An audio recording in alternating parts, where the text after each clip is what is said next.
आज मी बनवणार आहे असं सूप जे की तुम्ही कधी खाल्लेलं नसेल। तर इथे घेतलेले आहे मी लाल माठाच्या भाजीचे दांडे, म्हणजे देठ घेतलेले आहे। कवळेचे देठ असतात त्याचा आपण सूप बनवणार आहोत। तर स्वच्छ धुवून घेतलेले आहे।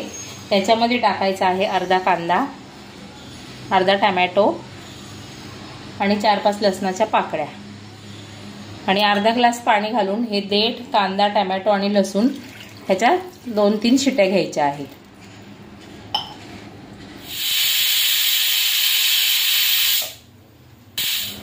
आणि 3 शिट्या आपण घेतलेल्या आहे कुकरच्या।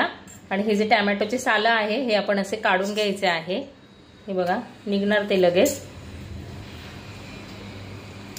आणि हे थंड करून मिक्सरला छान बारीक करून घ्यायचं आहे। आणि पूर्ण बारीक करून आपण हे गाळून घ्यायचं आहे। आणि आपण पूर्ण हे गाळून घेतलेलं आहे। आपण आता याला छान फोडणी घालून घ्यायची आहे। भांडं छान गरम झालेलं आहे, त्याच्यामध्ये आपण 1 चमचा तूप टाकून घ्यायचं आहे। आणि याच्यामध्ये टाकायचं आहे अगदी अर्धा चमचा बाजरीचं पीठ। आणि हे छान आपण मिक्स करून घ्यायचं आहे, भाजून घ्यायचं आहे छान हे बाजरीचं पीठ। कमी गॅसवरती भाजून घ्यायचं आहे।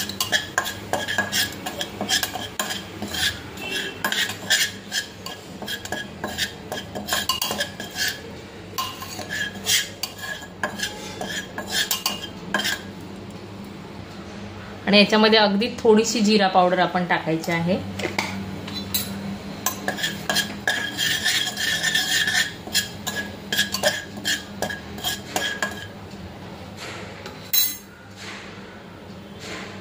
आणि हे जे सूप आहे याच्यामध्ये टाकून घ्यायचं आहे।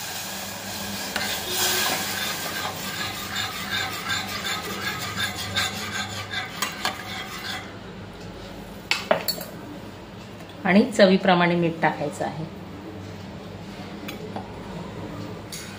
आणि छान उकळी घ्यायची आहे। आणि जर सूप तुम्हाला थोडंसं तिखट हवं असेल तर याच्यामध्ये तुम्ही काळी मिरी पावडर किंवा आपण जेव्हा बारीक केलं त्यावेळेला आपण याच्यामध्ये थोडीशी मिरचीचा तुकडा टाकायचा आहे।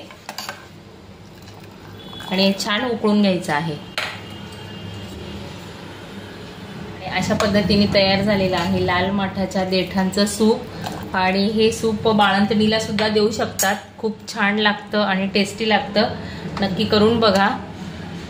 आणि अगदी झटपट असं लाल माठाच्या देठाचं सूप तयार झालेलं आहे। बघू शकता किती छान कलर आलेला आहे आणि अगदी सगळ्यांनाही आवडेल। नक्की करून बघा। तर हा व्हिडिओ आवडल्यास चॅनलला लाईक, शेअर, सबस्क्राईब नक्की करा। धन्यवाद। चला फटाफट सूप करून बघा आणि पटापट चॅनलला सबस्क्राईब करा। धन्यवाद।